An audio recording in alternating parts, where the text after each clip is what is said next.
Harry Potter and the Sorcerer's Stone, or Philosopher's Stone if you're not American, is about an abused child who learns that he's a wizard and goes to a school to learn magic. And since he's the main character, of course, he's the most famous person ever there.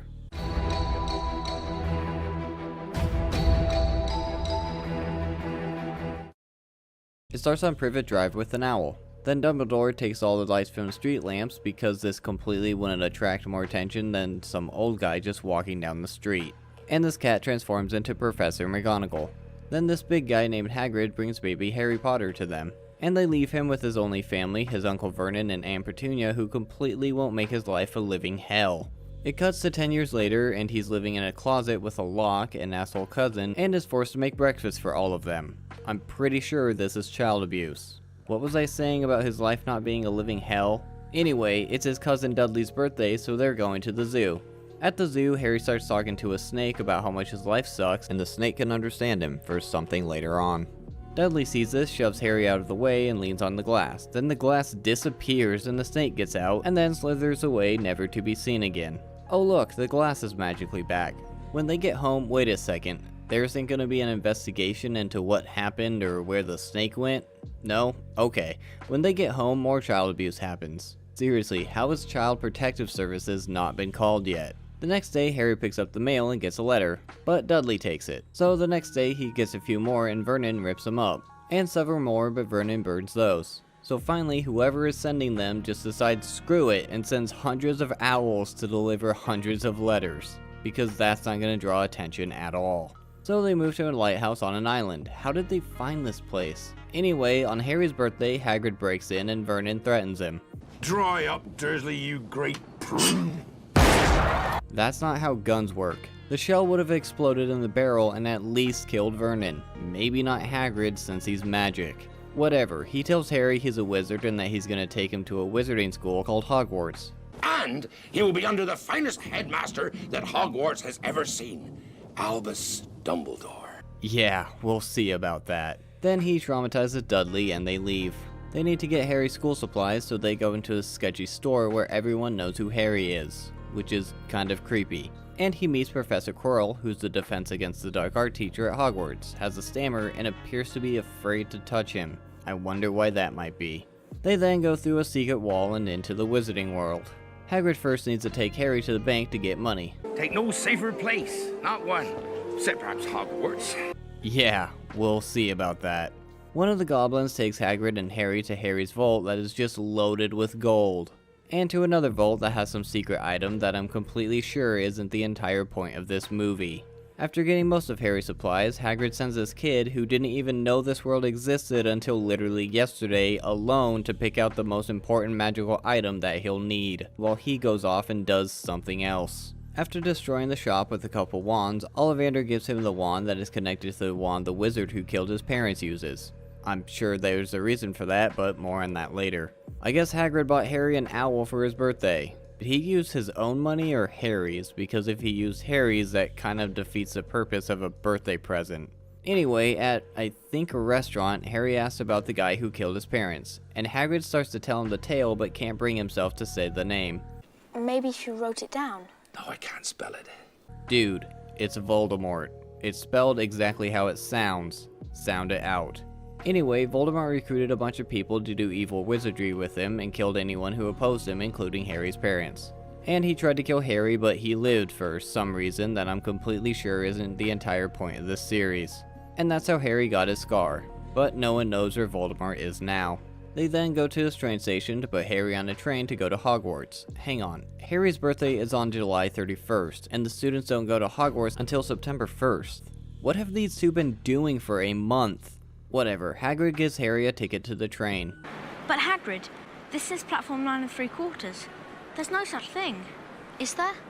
And leaves this kid who didn't even know the world existed until I guess a month ago to figure it out by himself.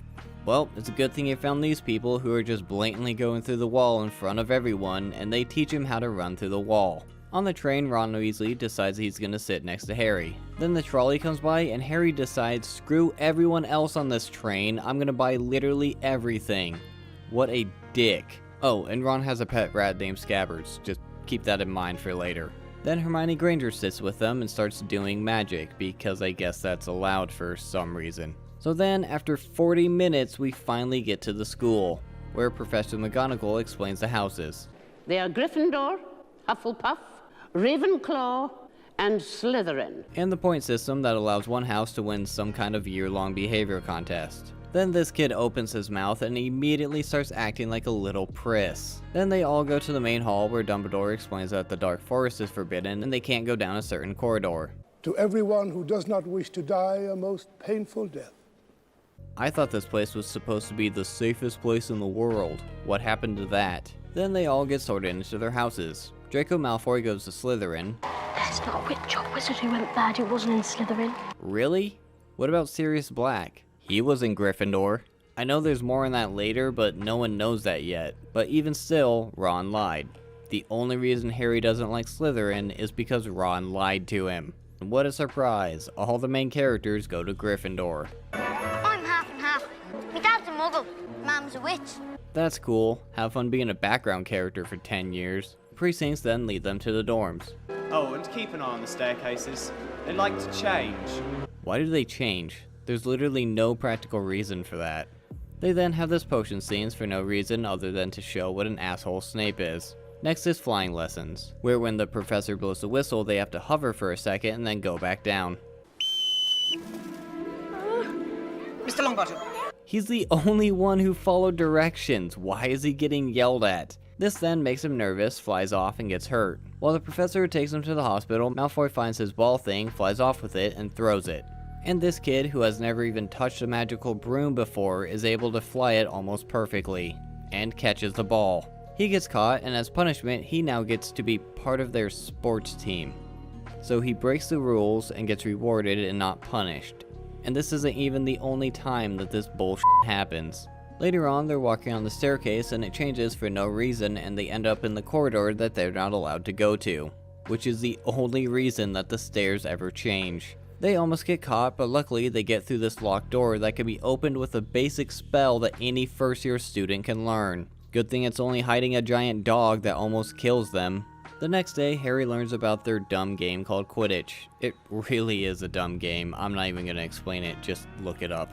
Later on, Ron says something slightly mean and Hermione gets all upset about it and is not at the Halloween celebration.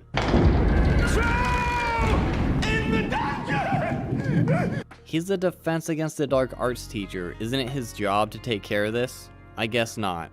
Prefects will lead their house back to the dormitories. Slytherin's dorms are literally in the dungeons. Not that Dumbledore cares. But instead of following directions, these two go to get Hermione. And they see the troll that just so happens to go right where Hermione is at. And Ron and Harry rescue her. Then Snape and McGonagall come in and Snape has a mysterious cut on his leg. Because of all this, McGonagall takes 5 points away from Gryffindor for Hermione, but gives 5 points each to Harry and Ron. So once again, Harry is rewarded for breaking the rules.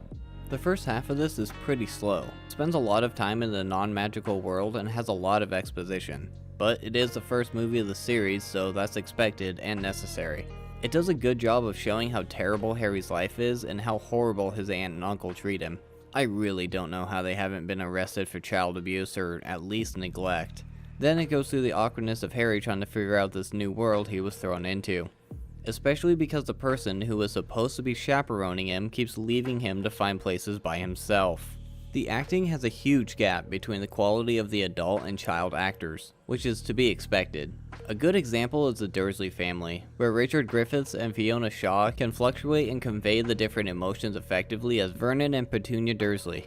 Harry Mellions can't really portray much emotion, except for yelling and acting like a brat. There are also times when you can see him mouthing other characters' lines, which is probably what he did to keep track of what was going on.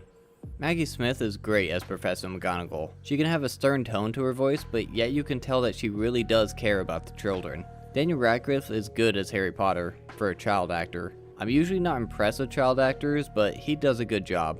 He can show that Harry isn't happy with being with the Dursleys, and he can also show the excitement and sometimes concern when learning about this new world. CGI doesn't quite hold up, but it was really good for its time. Like when Neville is flying around, it's really obvious it's a CG created model.